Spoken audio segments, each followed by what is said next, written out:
The Minns Labor government has revealed the reason behind its controversial decision to drop the Regional Woman of the Year award. And the government has also today announced their partnership with Surf Lifesaving New South Wales to combat the increase in drowning deaths in older people.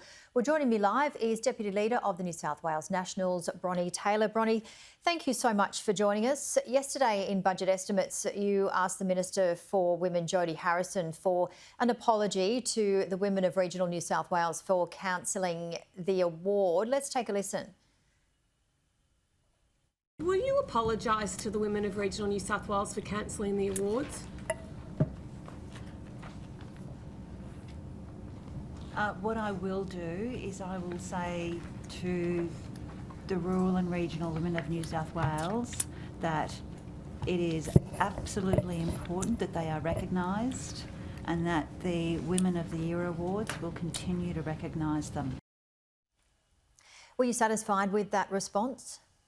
No. How hard is it to say sorry, Janie, with what they had done? And the Minister actually said very openly in budget estimates that she was trying to lift the calibre of the award. And I said, so what, lifting the calibre of the award means that you cancel regional women? It's just appalling. And I just always think, people do make bad decisions and they make mistakes, and that's fair enough. We're not all perfect, but say sorry for doing that. And I think it's really disappointing. But, on we go, and you've got to call it out. And the fact that I did call it out and the Premier actually, reinstated it right away. But the Minister signed the brief, she didn't want to do it. She didn't want to have them. So it's just the hypocrisy of it, I think, which really gets to me, Janie, with this government, is that, they say they care about women, they say they care about regional women, but then they go and cancel the award. So I just think you can't have it both ways. Just tell the truth. Say sorry. Say you stuffed up and that it was a silly thing to do. It was disrespectful, and we all move on. So,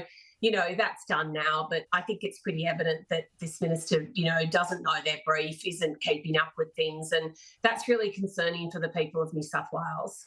And I did invite the Minister for Women, Jodie Harrison, on the show for this evening, but just looking at her response as well, she did say that she received good strong recommendation to combine the Community Hero of the Year award and the Regional Woman of the Year award categories to, quote, make sure there was a really strong cohort of nominations. What would you say to those comments?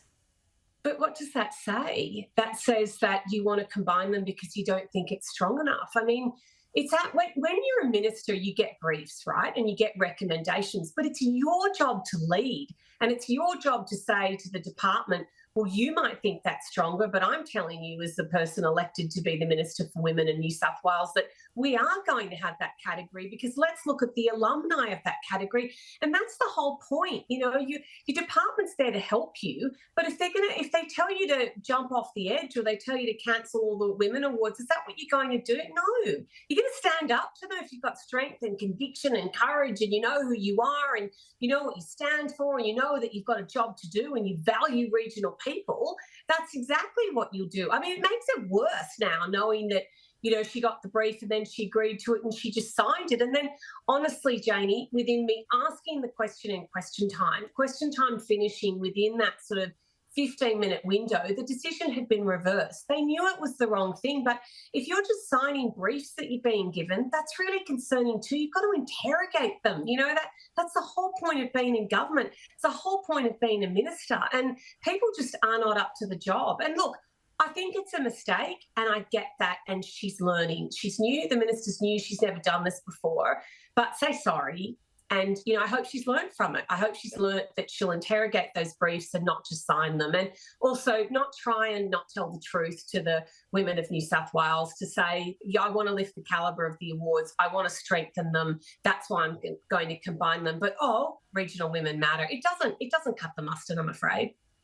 What are your thoughts on the Minns government today announcing their partnership with Surf Lifesaving New South Wales to combat the increase in drowning deaths in older people? They've put some statistics forward. Those aged over 65 represented 27% of fatal drownings, and there's also been a 43% increase in the past 20 years. Of course, as we're getting into the summer months, it's beaches, it's dams, it's pools that we do have to be mindful of.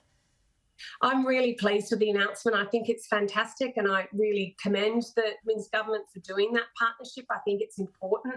I really want to see a much bigger focus on seniors in this term of government for them, and that's why I've been asking and prosecuting those questions, because I think it's important. I think we've seen a really big rise in elder abuse in the first 3 months of the year. I think anything with drownings, Janie, is really concerning. That's why it's so important that we can keep our country facilities, because we know that drownings are high in the regions, because people don't get those same opportunities to access pools and access swimming lessons. So anything that we can do, I think it's great. And when there's great things that the government does, I'm going to be the first one to come out and say, well done. I think that's fantastic. And I think this is one of those that is. All right. And what else do you think needs to be done in the senior sector? Look, I'm really concerned about the rising rate of elder abuse. And I'm not going to say, that this is this government's, issue. I think it's everybody's issue. And I think that we really have to look at what's going on here. While we've got a cost of living crisis, we know that a lot of that elder abuse is financial abuse and also emotional abuse. But that's really concerning to me, Janie. I think it's something that's very concerning to us as a society. I think when we go back in time and we look 15 years ago about what was happening and increased rates of DV. And look, to be fair, every form of government, regardless of your political colours, has tried, I think, very genuinely to look at DV. We haven't gotten there. We're not doing well enough. But I'm really concerned that's the way we're heading with elder abuse. The data and the numbers that are coming out are concerning. So I'm looking forward to, really prosecuting that with the government, helping with ideas. I think we have to really beef up the services to older Australians. It's a difficult one, because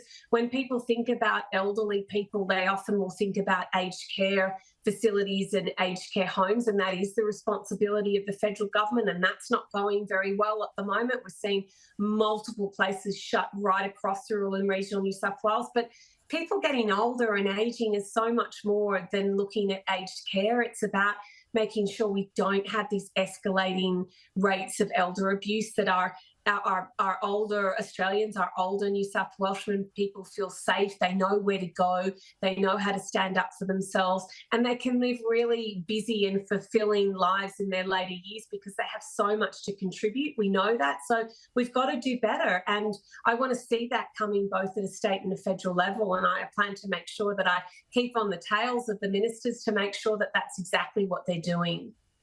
Bronnie Taylor, Deputy Leader of the New South Wales Nationals, really appreciate your time today. Thank you.